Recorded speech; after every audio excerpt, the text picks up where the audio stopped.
Baik, Assalamualaikum warahmatullahi wabarakatuh. Perkenalkan, nama saya Ahmad Bada akan mempresentasikan mengenai tugas analisis resiko.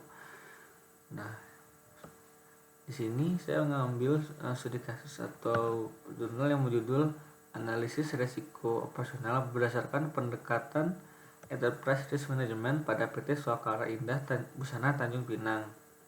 Di sini jurnalnya diterbitkan oleh Skematik Scholar dengan volume 7 tahun 2018 dengan penulis Bu Septi Haryani Staris Mawati dengan link yang terlampir dengan review pada tanggal 9 Oktober 2020. Langsung saja ke latar belakangnya, di mana PT Swakara Indah Busana merupakan perusahaan yang bergerak di bidang garment dan konveksi yang memproduksi pakaian hingga sampai 60.000 kemeja per bulan. Dengan banyaknya permintaan pelanggan, perusahaan harus melakukan bagaimana sistem produksinya supaya lebih cepat dan tepat sehingga memenuhi kepuasan pelanggan. Hal ini didukung untuk mencapainya tujuan dari perusahaan, yaitu memberikan perusahaan yang berkualitas dan terpercaya di bidang kemeja. Namun, perusahaan belum melakukan identifikasi risiko manajemen untuk pengelolaan dan mengatasi risiko-risiko yang mungkin akan terjadi di dalam perusahaan tersebut. Hal ini disadari oleh pihak perusahaan karena sudah terjadi beberapa peristiwa yang berhubungan dengan operasional perusahaan yang tidak diduga dan pada sebelumnya dan merugikan perusahaan, sehingga diperlukan penelitian analisis risiko dengan pendekatan Enterprise Risk Management atau IRM pada PT Swakarya.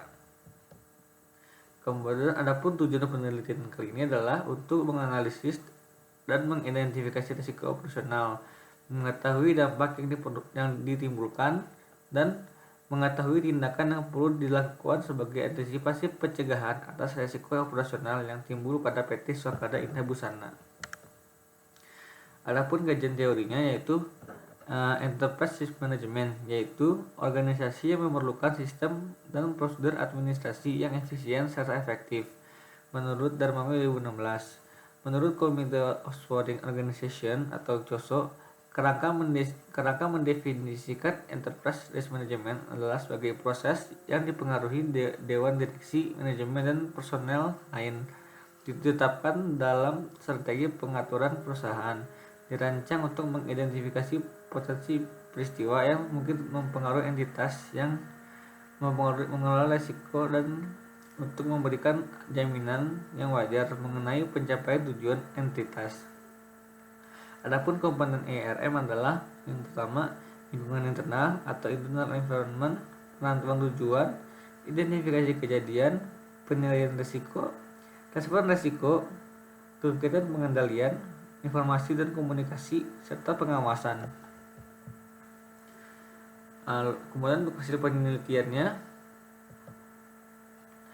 dapat diketahui pada PT Swakara Indah Busana terdapat 4 jenis risiko, yaitu risiko sumber daya manusia, risiko produktivitas, risiko sistem, dan proses risiko.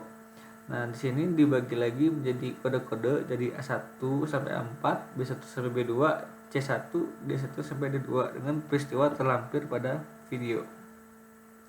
Ini adalah menggunakan sumber data primer yang telah diolah. Kemudian dari tabel identifikasi tersebut dilakukan penilaian risiko pada PT Swakarya, di mana bisa kita lihat sebagai contoh saja A1 yaitu peristiwanya terjadi pencurian bahan jadi oleh karyawan.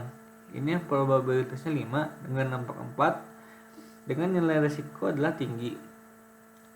Begitu pula seterusnya, sehingga bisa kita buat likelihood-nya, tabel likelihood, dan bisa kita ketahui bahwa terdapat satu low risk atau low impact pada perusahaan pada Swakarya itu yaitu D1, yaitu supaya terlambat mengirimkan barang, itu termasuk low risk. Sedangkan untuk medium risknya yaitu A3, B2, C1, A4, dan B1. Bisa kita lihat pada tabel tersebut, dan terdapat 3 high risk atau risiko yang tinggi, yaitu pada A1 itu terjadi pencurian, A2 itu terjadinya kecelakaan kerja pada saat bekerja, dan D2 itu adalah terjadinya kesalahan produksi sehingga menghasilkan produk yang cacat, itu termasuk high risk. Nah, lalu untuk rekomendasi penanganannya sebagai contoh saja, A1 yaitu risikonya terjadi pencurian bahan baku oleh karyawan dengan tindakan penanganannya yaitu memasang CCTV di area yang penting serta menjaga keamanan yang lebih baik lagi. Begitu pula seterusnya. Dari hasil yang telah didapat tadi didapatkan kesimpulan bahwa PT Swakarya Indah Busana memiliki 9 resiko, yang dimana terdapat 1 low risk dan 5 medium risk dan 3 high risk. Dengan menggunakan peta risiko tersebut, terdapat beberapa cara pengelolaan, yakni menghindari risiko ditahan, diversifikasi risiko, transfer risiko, pengendalian risiko, dan pendanaan risiko. Setelah pengolahan, ada rekomendasi penanganan yang dilakukan dengan cara memberikan argumen-argumen sehingga PT Swakarya menjadi lebih efektif dan efisien lagi dalam memproduksi barang. Mungkin segitu saja dari saya. Mohon maaf bila ada kesalahan. Wassalamualaikum warahmatullahi wabarakatuh.